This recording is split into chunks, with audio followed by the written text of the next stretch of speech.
plaintiff, Quenisha Dixon, was friends with the defendant, but she claims the defendant was unsupportive of her relationship, despite the fact that the defendant was dating a married man. She's suing her former friend for a security deposit and emotional distress. Defendant Jemiah Hill insists she didn't know her ex was married when they were dating, and Quenisha's the one who was sleeping with a 30-year-old man who had 3 kids. Start with you. Jemiah and I became friends March of 2021. I noticed at times that she could be very unsupportive and condescending. I told her about a guy that I was seeing in May, and she told me that she would not support my relationship with him and that she did not like him. Did you say a reason? And not exactly. I found that to be very hypocritical because she was dating a married man at the time.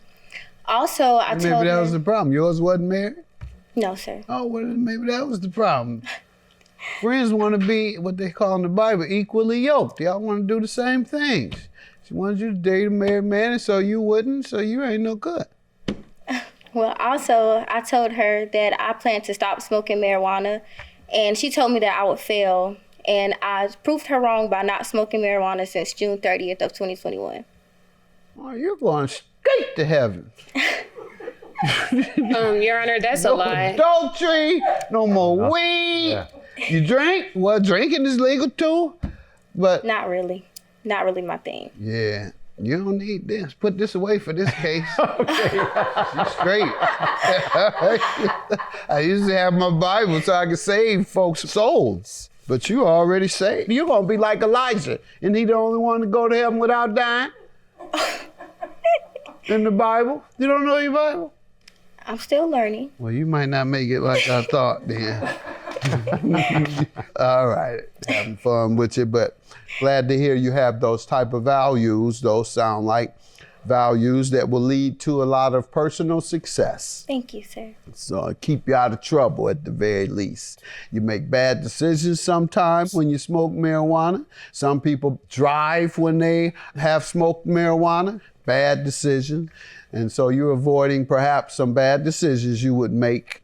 And secondly, some would suggest that it's a bad decision to date a married man.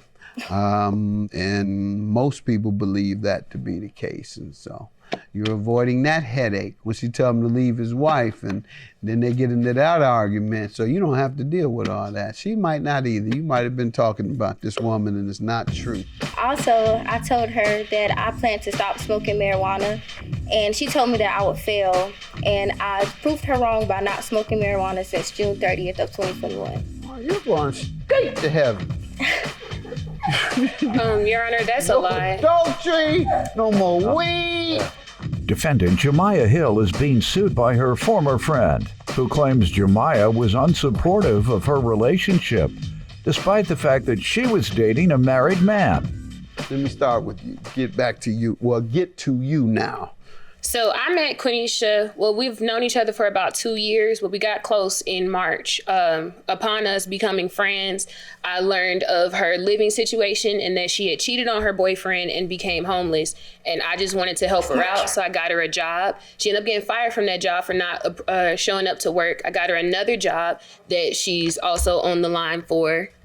And overall, I see Quenisha as an opportunist that is looking for people to do things for her. She looked for me to help her get a job. She looks for people to pay for her to get into the club. She did lie because she smoked marijuana on July the 4th because I was with her on July the 4th. That's how I know.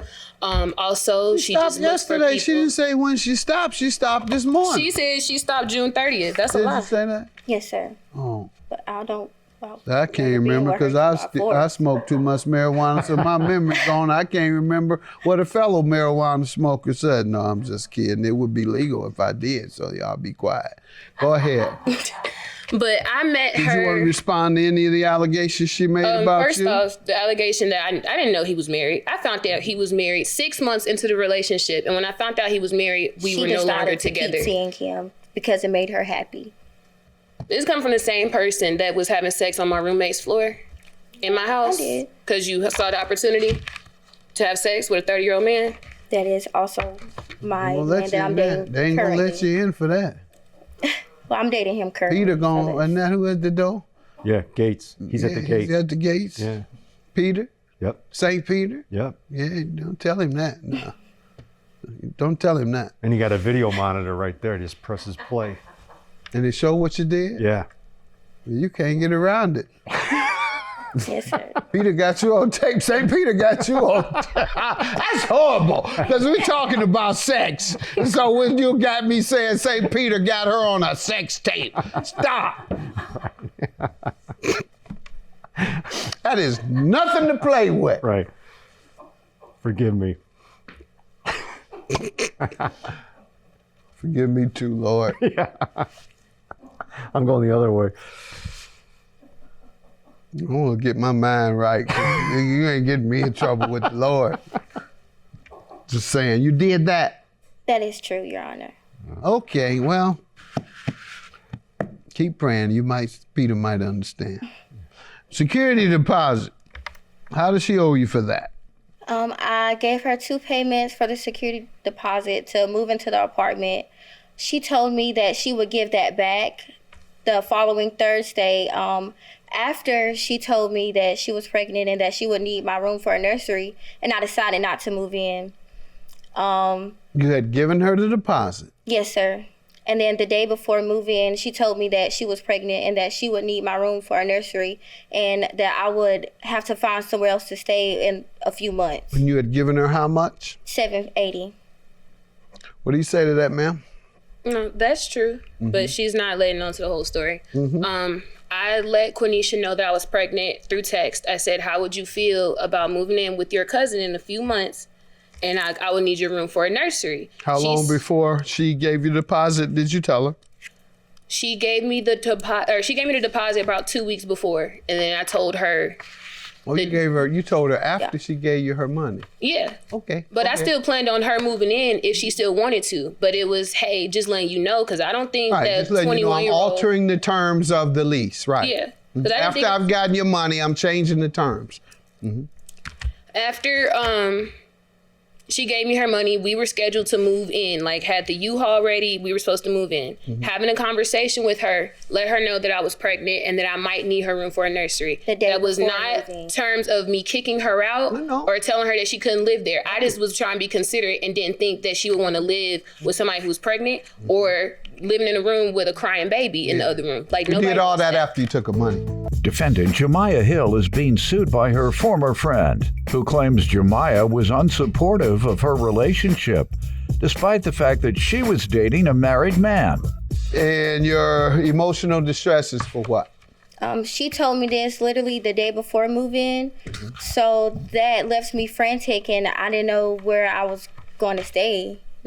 I was living with friends at the time due to Why couldn't you go back to the friends or just stay there where you were? I did shortly. So how is it emotional distress? Your condition wasn't any different than it was before you encountered her. You lived with somebody then. After you didn't move in with her, you continued living with the same people. So no emotional stress. It's just my condition has not changed. I moved elsewhere, Your Honor. Pardon me? I moved elsewhere, Your Honor. You didn't have to.